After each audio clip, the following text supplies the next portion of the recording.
Assalamualaikum warahmatullahi wabarakatuh. Kita lanjutkan lagi ke soal yang selanjutnya. Rasio butir kelereng tara dan tora adalah 12:6, sedangkan selisihnya adalah 36. Jumlah kelereng mereka adalah, ya ini mirip dengan soal nomor 20 tadi, ya bedanya di sini adalah selisih yang diketahui. Kita ditanya jumlah kelereng tara dan tora, berarti kita harus tahu masing-masing kelereng tara itu berjumlah berapa dan tora berjumlah berapa. Kita cari dulu tara dan tora.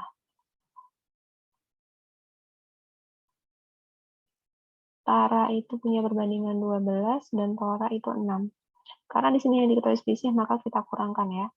12 kurang 6, kemudian ini per 12 kurang 6 juga. Kemudian selisihnya 36. Berarti dikali 36 dikali 36. Ya, berarti kita punya 12 per 6 dikali 36. Kemudian yang ini juga 6 ya. 6 per 6 dikali 36. Berarti yang ini kita bagi dapatlah hasilnya 6.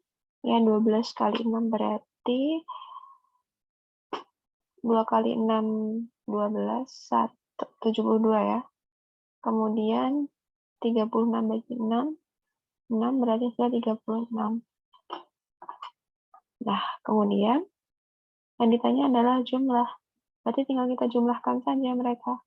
72 ditambah 36 sama dengan 8, 108. Berarti saya yang D.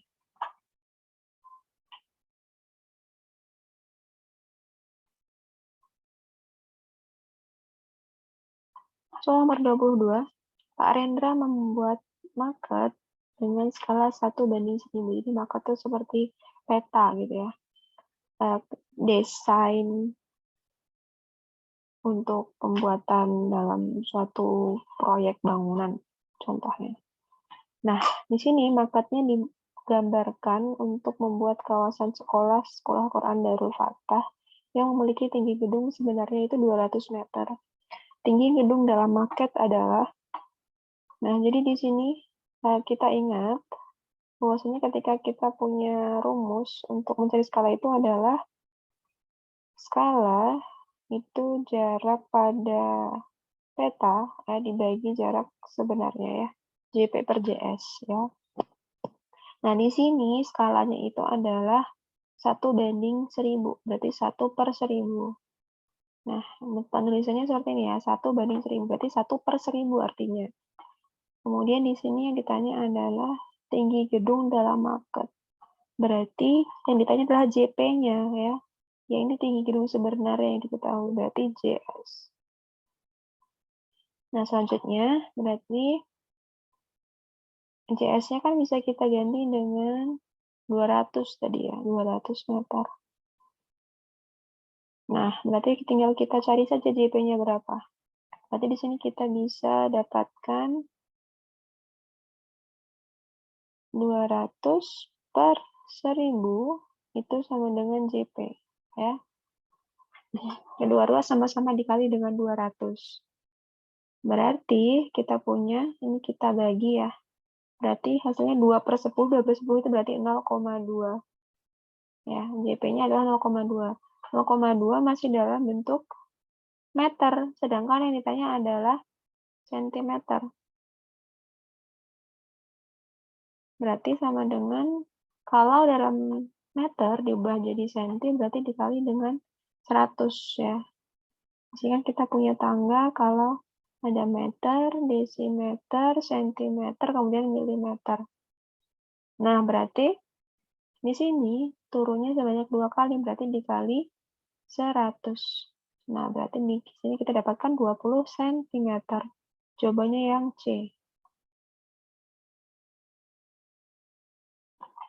Selanjutnya, sebuah rumah dapat dibangun selama 15 hari jika dikerjakan oleh 21 orang. Oleh 21 orang. Kemudian, jika proyek tersebut hanya dikerjakan oleh 15 orang, maka Proyek tersebut akan selesai dalam waktu berapa hari, gitu ya. Misalkan ini X, gitu ya. Nah, perhatikan di sini. Kalau orangnya makin sedikit yang mengerjakan, tentu waktu yang diperlukan akan lebih lama atau lebih sebentar. Tentu akan lebih lama ya, karena semakin sedikit orang yang mengerjakan. Nah, berarti kita kalikan lurus ya, karena ini perbandingan berbalik nilai. Semakin banyak orangnya, berarti semakin, sebentar, 21 orang, itu 15 hari. Berarti kalau semakin sedikit orangnya, waktunya makin lama ya, berarti semakin sedikit semakin lama. Berarti berkebalikan ya, perbandingan berbalik nilai. Berarti di sini kita bisa lakukan kali silang. 15 kali 21 per kali lurus ya, maksud Umi tadi ya. Kali lurus, bukan kali silang. Kalau kali silang itu untuk perbandingan senilai. Oke. Kali lurusnya gimana nih ya? Ini kali lurus 15 kali 21 pernya 15 yang di bawahnya. Berarti di sini kita bisa bagi, dapat hasilnya adalah 21. Jawabannya nggak ada ya. Yang penting kalian paham konsepnya. Berarti jawabannya yang E, 21. Gitu ya. Oke.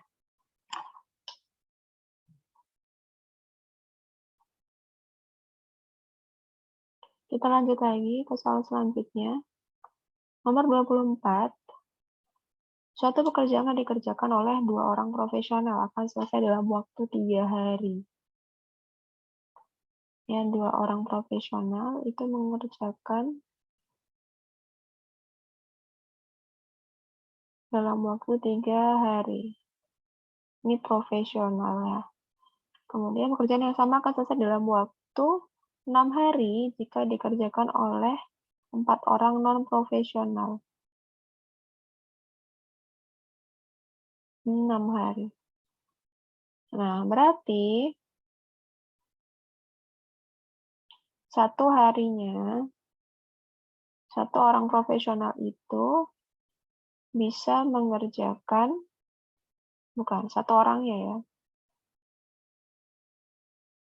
Dalam satu hari, satu orang itu bisa mengerjakan 1/3 pekerjaan.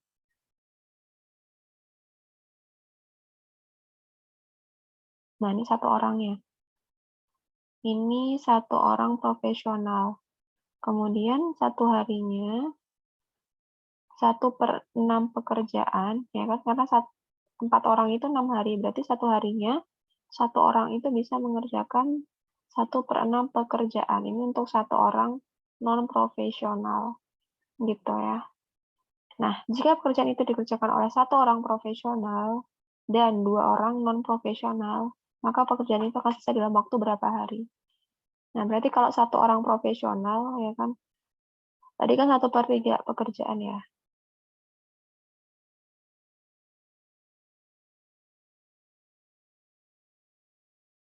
Berarti kita punya di sini 1/3.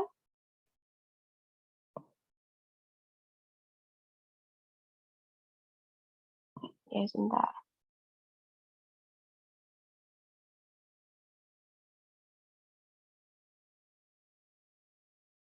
Oh, dalam satu hari itu, ini 1/6 ya. Karena di sini ketika 2 orang, berarti dia kan 3 hari. Kemudian di sini ketika 4 orang, 6 hari. Ya, tinggal kita kalikan, jadikan pernya, biar lebih mudah mengingatnya ya. Berarti di sini 4 orang, 6 hari. Itu 1/24. Nah, gini ya. Oke.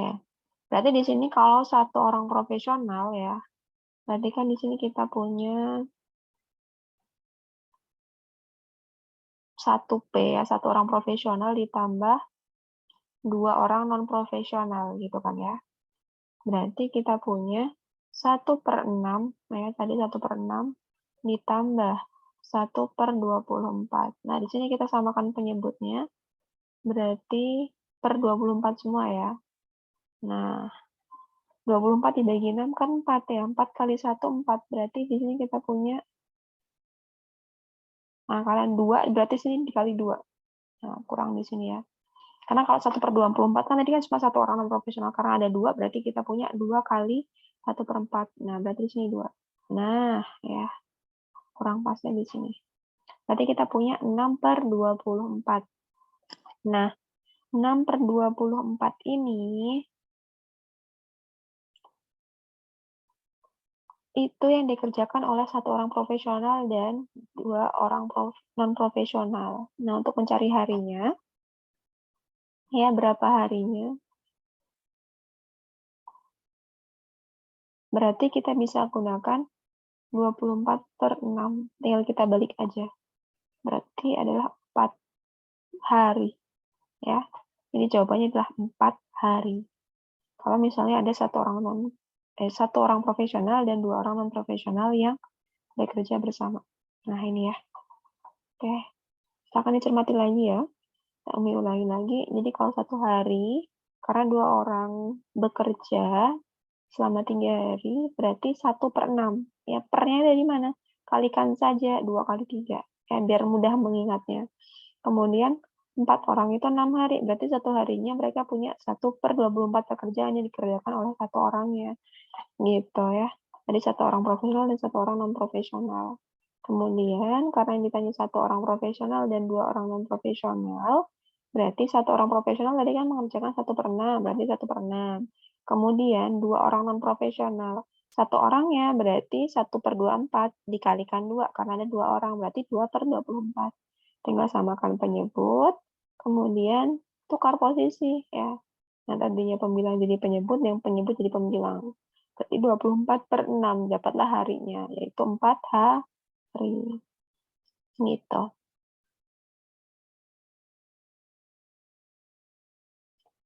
Karena di sini 1 orang profesional dan 2 orang non-profesional itu selama 1 hari bisa mengerjakan 6/24 pekerjaan. Maka mereka dapat selesai dalam waktu 4 hari. Oke, cukup panjang ya bahasa nomor 24. Nanti semisalnya ada yang masih kurang paham lagi, boleh langsung tanya ke Umi ya. Kita lanjut ke soal selanjutnya.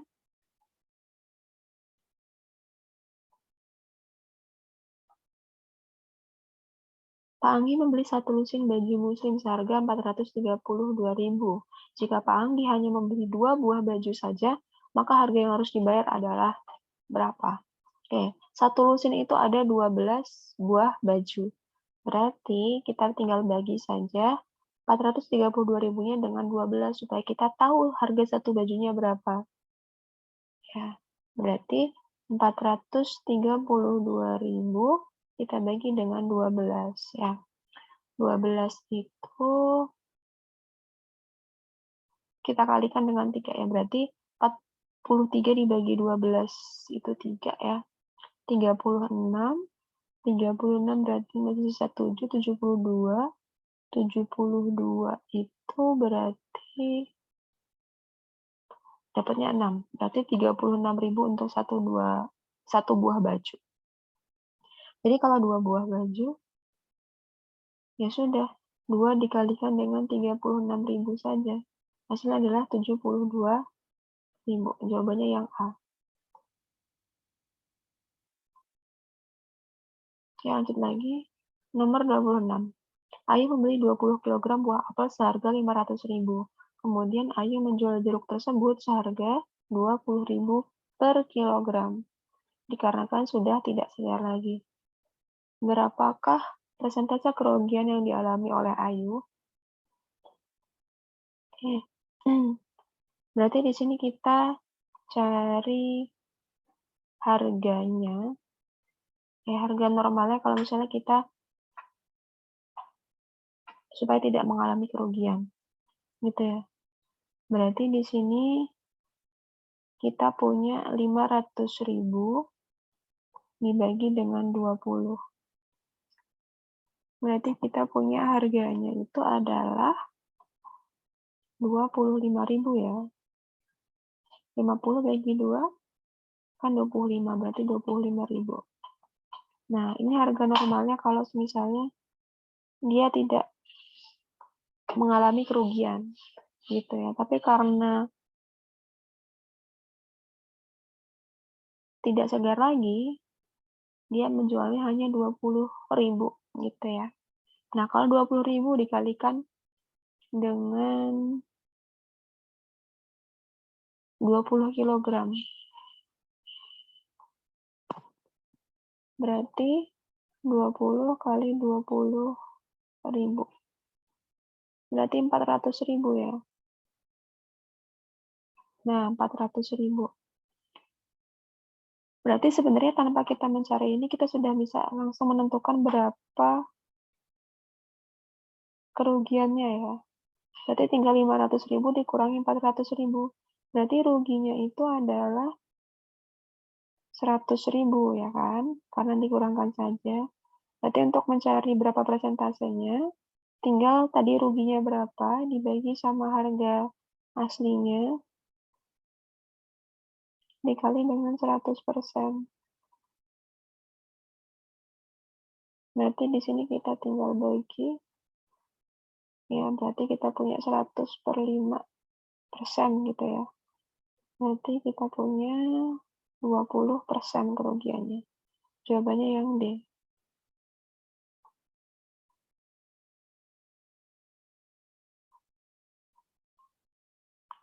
Jadi tadi yang bagian ini tidak perlu dicari, tidak apa-apa ya. Yang penting ketika misalnya memang dibutuhkan, kalian tahu bagaimana cara mencari harga satuannya.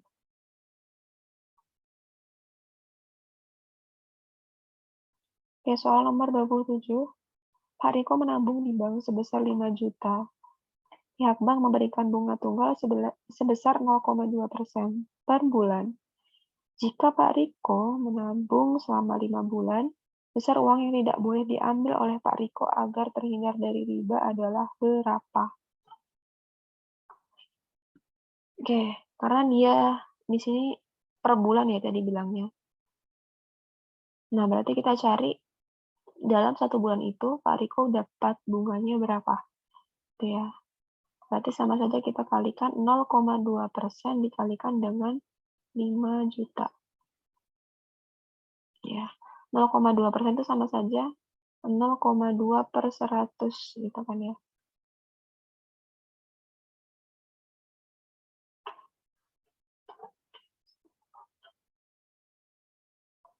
Berarti tinggal dikalikan dengan 5 juta.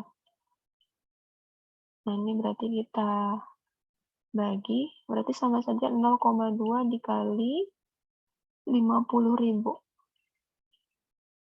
Nah, 0,2 itu berapa? 20/10. 2/10 maksudnya ya. 2/10, kemudian kita kalikan dengan 50.000. Nah, ini kita bagi lagi. Berarti kita dapatkan hasilnya adalah 2 kali 5, 10, berarti 10.000. Nah, jadi per bulannya ini kita punya 10.000 ya bunganya per bulan. Kalau 5 bulan, berarti tinggal kita kalikan saja. 5 dikali dengan 10.000. Berarti bunga yang tidak boleh diambil selama 5 bulan itu adalah 50.000. Jawabannya yang A.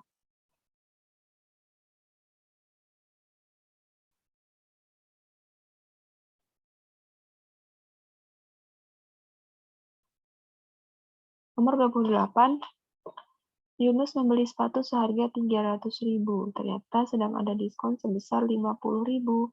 Harga yang perlu dibayar oleh Yunus hanya berapa ya? Oke. Karena ada diskon 50%, berarti kita cari diskonnya berapa? 50% dikalikan dengan 300.000. Berarti di sini kita punya 5 kali 3, 15. Berarti 150.000. Nah, ini diskonnya ya. Ini diskonnya. Untuk harga yang perlu dibayar ya berarti 300.000-nya kita kurangkan dengan diskonnya. Berarti harganya adalah 150.000. Itu karena 50%-nya ya. Berarti separuhnya dari harga sepatunya gitu. Sebenarnya tidak perlu kita hitung sepatunya juga bisa gitu. Karena di sini kita bisa tahu kalau 50% itu berarti harga setengahnya gitu, separuhnya. Ya sudah, tinggal bagi 2 saja 300.000-nya. Jadi kita dapat hasilnya adalah 150.000.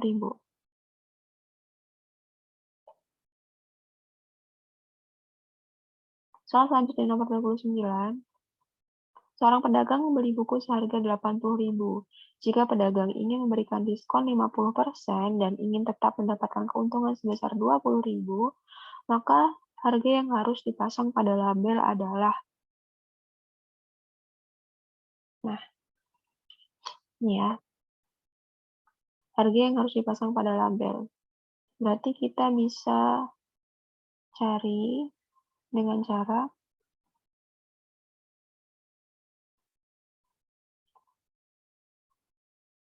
jadi kita beli harga 80.000. Oke. Kemudian ditambah dengan di sini diskonnya 50%. 50 per 100-nya itu dikali dengan X. Ya, X ini nanti ini adalah harga jual yang dimaksud. Ya. Kemudian ditambah dengan untungnya masih 20.000. Gitu ya. Jadi kita mau cari harga jualnya berapa ya, atau harga pada label itu berapa. Itu berarti kita bisa cari dengan harga belinya ditambah dengan persen diskonnya dikalikan dengan harga pada label, kemudian ditambah dengan keuntungan yang ingin kita dapatkan.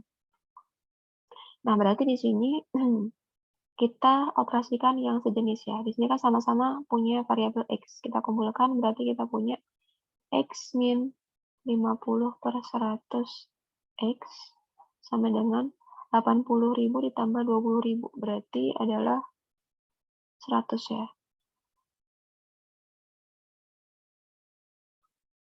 Nah, berarti di sini kita punya samakan penyebut ya kan. Berarti kita punya 100x per 100 dikurangi 50 per 100x sama dengan 100.000. Nah, berarti kita punya 50 per 100x sama dengan 100.000.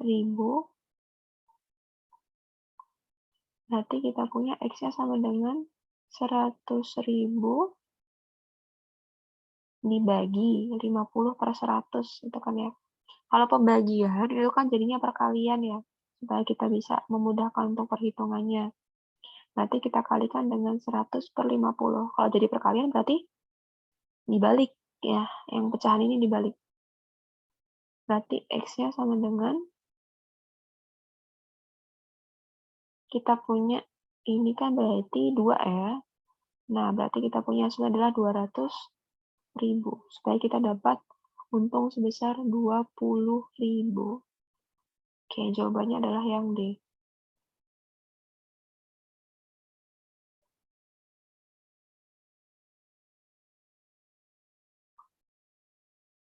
Soal terakhir, berat neto dan bruto suatu barang berturut-turut adalah 70 dan 75 kg. Persentara barang tersebut adalah, kalau cari tara ya berarti tinggal dikurang saja bruto dan netonya. Ya, ini kan brutonya, ini netonya. Tinggal dikurangkan, berarti 75 dikurangi 70. Berarti hasilnya adalah 5. Gitu.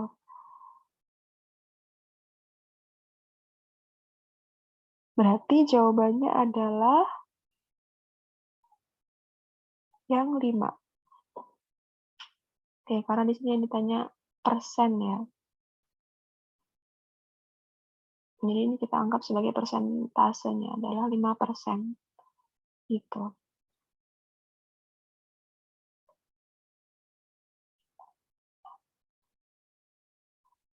Oke, karena tadi yang ditanya persentase tara ya. 5 ini bukan persentasenya. Kalau 5 ini berarti baru taranya saja. Kalau ditanya persentase taranya, berarti kita cari dengan cara tara itu per bruto dikali dengan 100%. Taranya 5, brutonya 75. Nah, kita kalikan dengan 100%. Berarti kita punya 5 bagi 5 kan 1 ya. 75 bagi 5 itu 15 ya, sama-sama dibagi 5. Nah, berarti kita di sini punya 100/15%. Nah, tinggal kita cari berapa sih 100/15 tuh? 100 dibagi 15 ya. 100 dibagi 15. Itu berarti kan 6 ya. 6 kali 15 itu 90. Berarti sisa 10, 10 bagi 15 tambah 0 ya. Berarti 6. 6,667. Berarti bisa kita bulatkan jadi 7%. Ya, sekitar 7%. Gitu. Dia pakai pembulatan di sini. Kita dapatkan hasilnya yaitu 7%.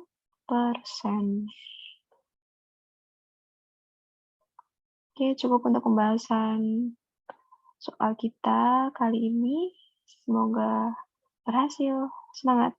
Assalamualaikum warahmatullahi wabarakatuh.